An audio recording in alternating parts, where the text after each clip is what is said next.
The twin suns of Ravex Prime rose above a city of crystal towers.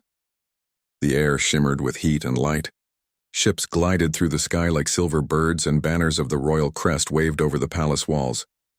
Captain Daniel Cross stood in the center of it all, feeling completely out of place. His human combat armor had been repaired, cleaned, and polished by alien hands. The guards who escorted him carried long spears of glowing energy, and their golden eyes never stopped watching him. He was the first human ever allowed into the Ravexian capital, and most of them clearly wished he wasn't there.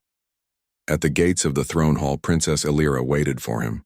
She wore ceremonial armor this time, dark silver trimmed with blue light, and her usual hard expression softened when she saw him. "You're awake," she said, walking beside him. "I'm glad. You were close to death again." Daniel gave a small, tired smile. "Guess I have a bad habit of surviving." The princess looked ahead, her voice quiet. "Today will not be easy, my mother." "She is grateful, but the court sees you as a threat." "Yeah," Daniel muttered, glancing at the guards. "I noticed." They reached the great doors of the royal chamber. Two towering guards slammed their staffs down. The doors opened with a deep hum, and Daniel stepped inside. The throne hall was enormous, filled with light that streamed through crystal arches. Hundreds of nobles stood in rows, dressed in glittering armor and robes. At the far end, high above them all, sat Queen Serathis, her presence commanding the entire room. Her silver scales glowed like molten steel, and her crown flickered with energy. Beside her throne, alien warriors knelt in silence. The atmosphere was thick with expectation. Daniel stopped before the steps and bowed slightly. "Your Majesty." The Queen's golden eyes studied him for a long moment. "So this is the human who saved my daughter." Her voice rolled like thunder, cold, powerful, yet curious. Daniel kept his tone steady. "Yes, ma'am." Whispers rippled through the crowd. The sound of a human addressing their queen so directly made many nobles bristle. The queen raised her hand, silencing them instantly. "You are brave to stand here, Captain Cross. Few of your kind would dare." "Didn't have much choice, Your Majesty," Daniel said. "You called me." A few nobles hissed in offense, but the queen's eyes flashed with amusement. "You speak without fear. I see now why my daughter defied orders to protect you." Illyra stepped forward from the side. "Mother." Captain Cross risked his life twice. The queen cut her off gently. "I have read the reports, child. His courage is not in question." She rose from her throne and descended the steps slowly. Every step echoed through the hall. The nobles watched in tense silence as she approached the human who had once been their enemy. When she stopped in front of him, she was taller by a head, her silver crown catching the sunlight. "You bled for a Ravexian royal," she said quietly. "You stood against your own death to save what was not yours." "Why?" Daniel looked her straight in the eyes. "Because she needed help. Didn't matter who she was. That's what soldiers do." For a long moment, the queen said nothing. Then she turned, speaking to the entire court. "He fought with honor. He carried my daughter from the jaws of death. When others fled, he stood." Her voice grew sharper, "And yet I hear whispers. I hear my nobles call him beast, trespasser, threat. Tell me, is courage now shameful in this empire?" The hall fell silent. None dared to answer. Later that day, Daniel was shown to a guest chamber high in one of the palace towers. It overlooked the alien city, a breathtaking view of glowing rivers and floating transport docks. Still, he couldn't shake the unease. Everywhere he went, Ravexians stared. Some looked curious. Most looked hostile. When Illyra visited him that evening, she brought a small data tablet. "They're holding a council tomorrow," she said. "They will decide if you can stay, and if they say no," Daniel asked. She hesitated. "Then you will be sent back to human space. If you make it out alive," Daniel sighed.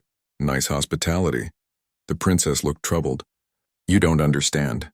To them, my mother's favoring you threatens the balance of the court. Many of them want to see her challenged.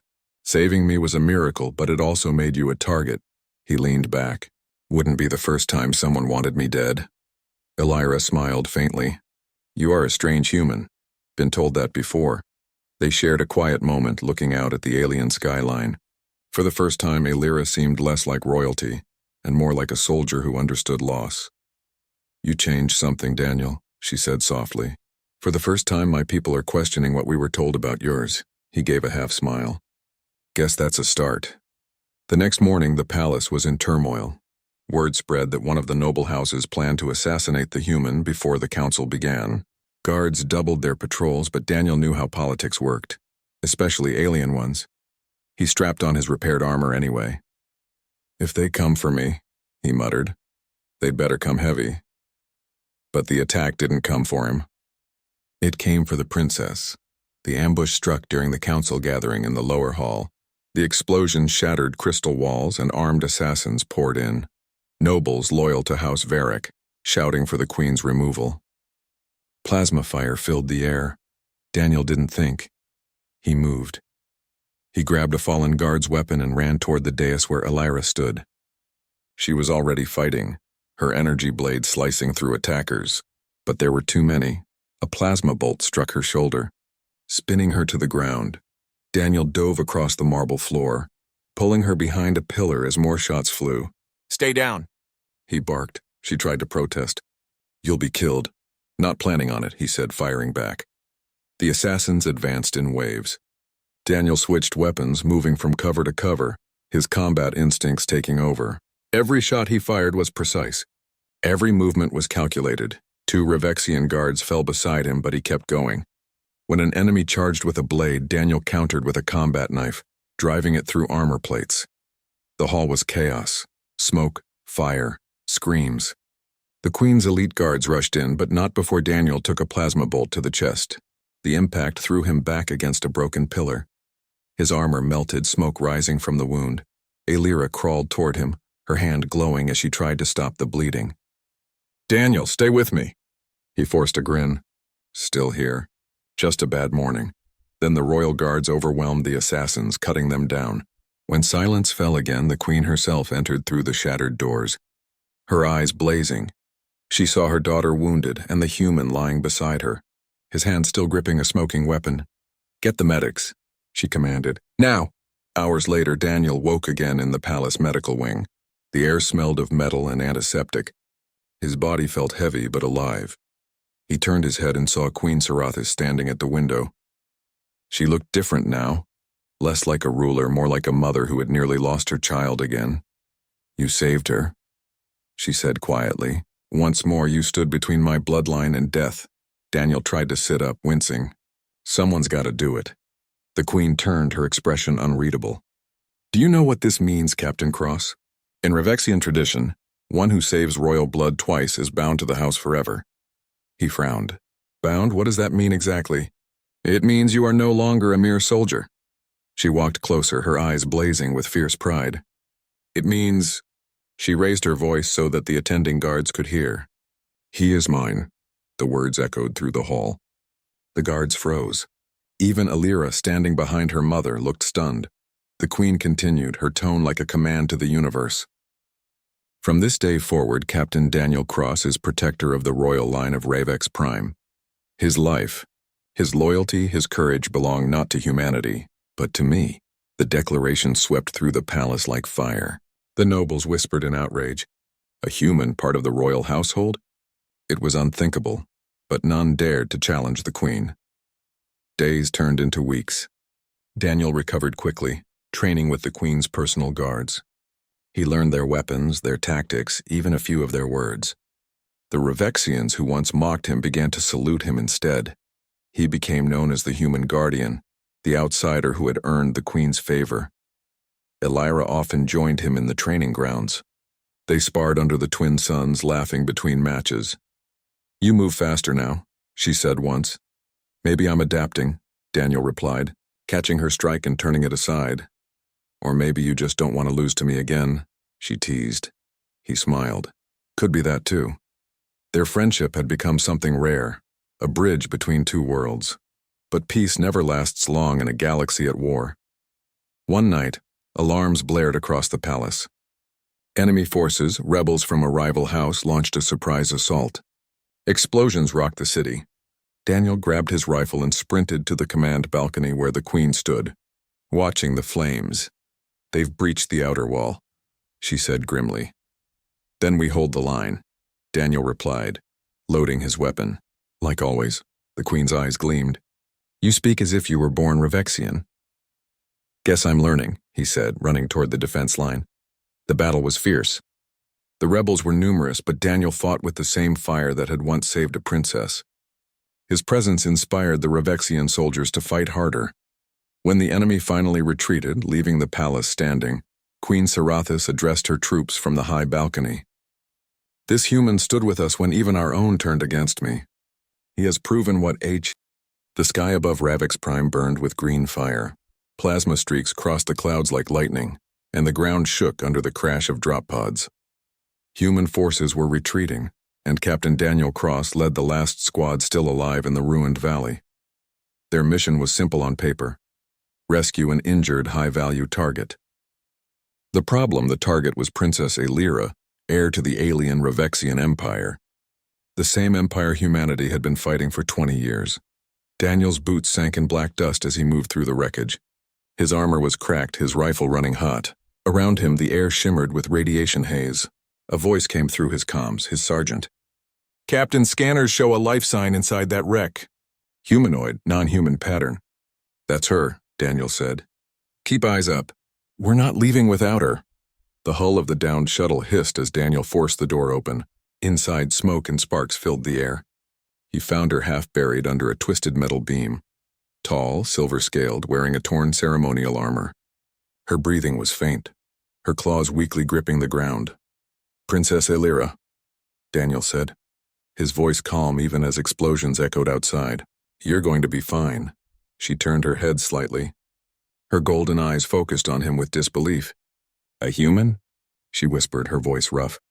Why would a human help me? Daniel ignored the question. He jammed his shoulder under the beam and pushed.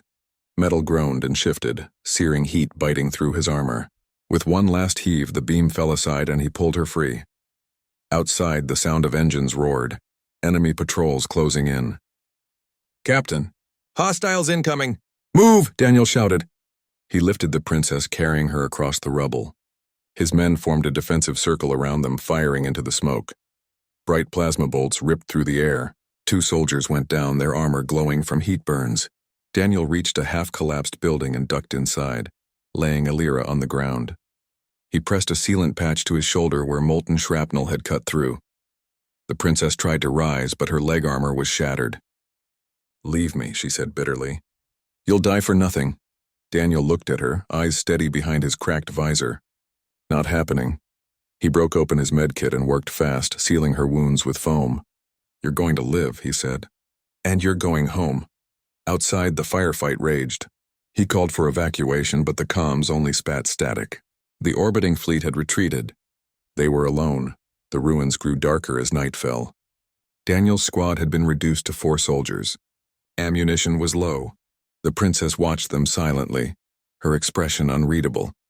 When one of the humans offered her water, she hesitated before drinking. The taste was strange, but she didn't refuse. Why fight for me? She asked again. My people call yours animals. Tools of war.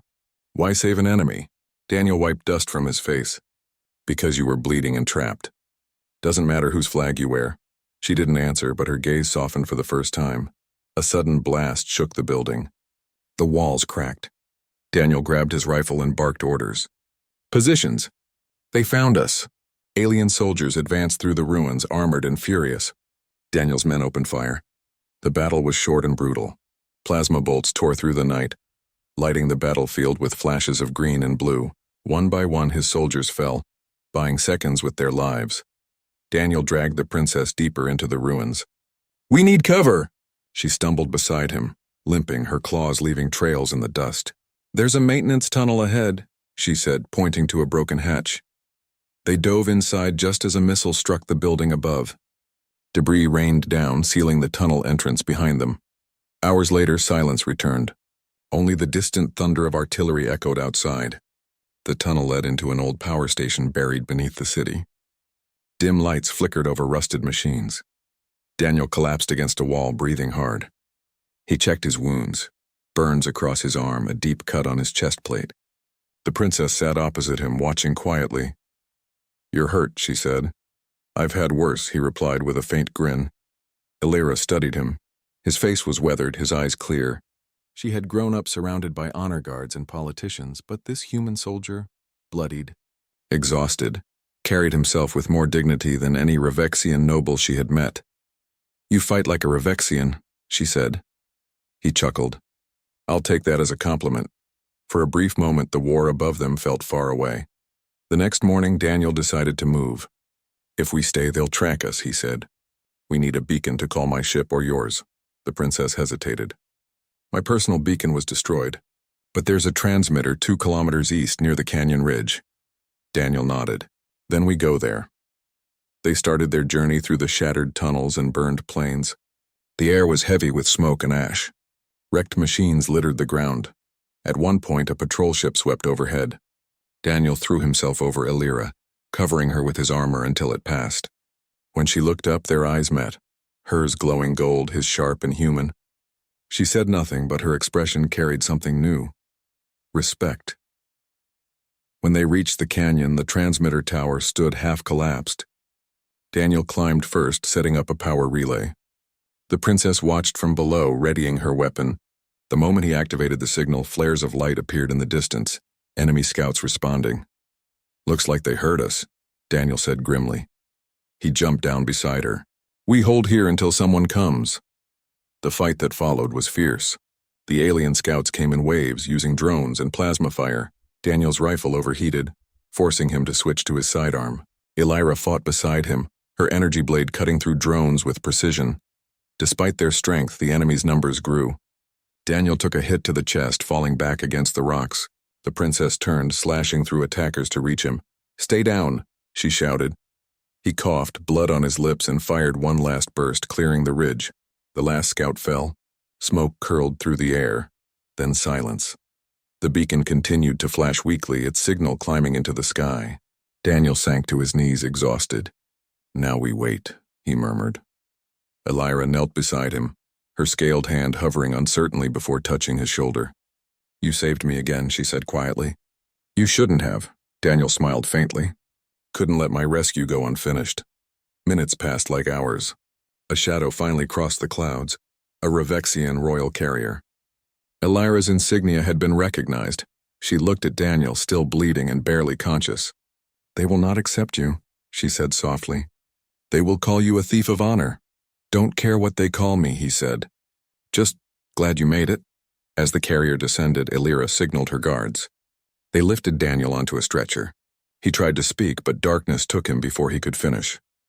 When Daniel opened his eyes again, he was surrounded by white light. Medical machinery hummed softly. His chest was bandaged, his armor gone. For a moment he thought he was aboard a human ship, but the symbols on the walls were alien. A familiar voice spoke. "You are safe, Captain." He turned his head. Princess Elira stood beside his bed, her scales polished, her armor restored. "My mother has heard everything," she said. "She wishes to see you." Daniel blinked. "Your mother, the queen?" Elira nodded. "You saved her heir. She will decide your fate."